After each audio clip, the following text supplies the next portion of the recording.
Okay, so we all know Microsoft Copilot is a huge deal. It's poised to totally change the game for how we work. But, and this is a big but, with all that incredible power comes a whole new set of responsibilities. So the real question is, how do you actually harness this thing safely and effectively across your entire organization? All right, let's get into it. All right, just so we're all on the same page, what you're seeing here is part 5 of a bigger 10-part series on Microsoft Copilot, brought to you by Virtualization Options LLC. In this part, we are zeroing in on the really crucial stuff, AI security and the best practices you need for a safe and successful rollout. So here's the game plan. First, we'll talk about the why, the productivity imperative. Then, we'll get real about the new AI threat landscape. From there, we'll introduce a framework for AI governance, show you how to actually implement it using a zoned approach, and finally, we'll wrap up with your enterprise rollout blueprint. Let's go. All right, Section 1, the productivity imperative. And look, we've got to be super clear about what we're talking about here. This isn't just another shiny new feature. We are looking at a fundamental reimagining of how we work. So what exactly is Copilot? The simplest way to think about it is as your personal AI assistant. But it's not a separate app. It's woven right into the DNA of the Microsoft 365 tools your teams are already using every single day. We're talking Word, Excel, Outlook, Teams. It's right there, ready to understand plain English to help you automate tasks, draft documents, and pull out key insights from all your data. And this quote really nails it. It's a fundamental reimagining. That's the key takeaway. This isn't some plug-in or an optional add-on. It's a total redesign that puts AI right at the very center of knowledge work. And the whole point? It's to get your people out of the weeds, away from those repetitive tasks, and free up their brainpower for the high-value strategic stuff that actually moves the needle. And check this out, 70%. That is a huge number. This isn't some top-down push from tech leaders. This is a bottom-up demand from the workforce. 70% of your people want to offload tasks to AI to make their lives easier and reduce their workload. So they're not just ready for this, they're practically asking for it. Okay, Section 2, the new AI threat landscape. Because with all this great power, well, you know how the saying goes. That huge demand for AI brings us right to the most critical part of this whole conversation, the new risks. We've got to be brutally honest about what we're up against. So this is the question you, as a leader, need to be asking right now. Are your current defenses actually up to the job? Because let's be real, the AI threat landscape introduces brand new attack vectors that your traditional firewalls and security software, they just weren't designed to see coming. And here's a taste of what that new frontier looks like. We're talking about some pretty wild stuff. Things like prompt injection, where an attacker can sneak hidden commands into a prompt to hijack the AI.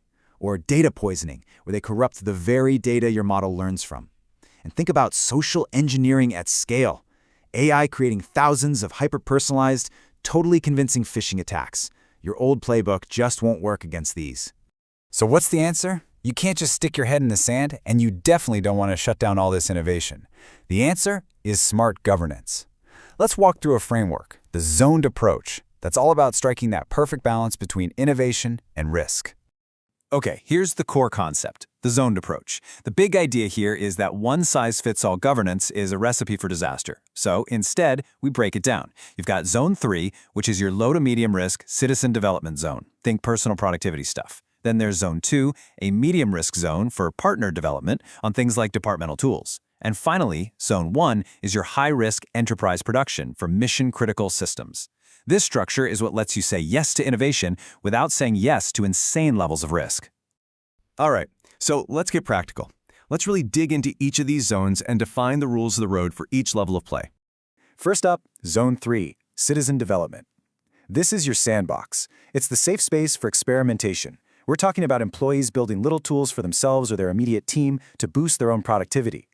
The risk here is low, so the oversight is minimal. The goal is to unleash your people's creativity, let them innovate, and not bury them in a mountain of paperwork.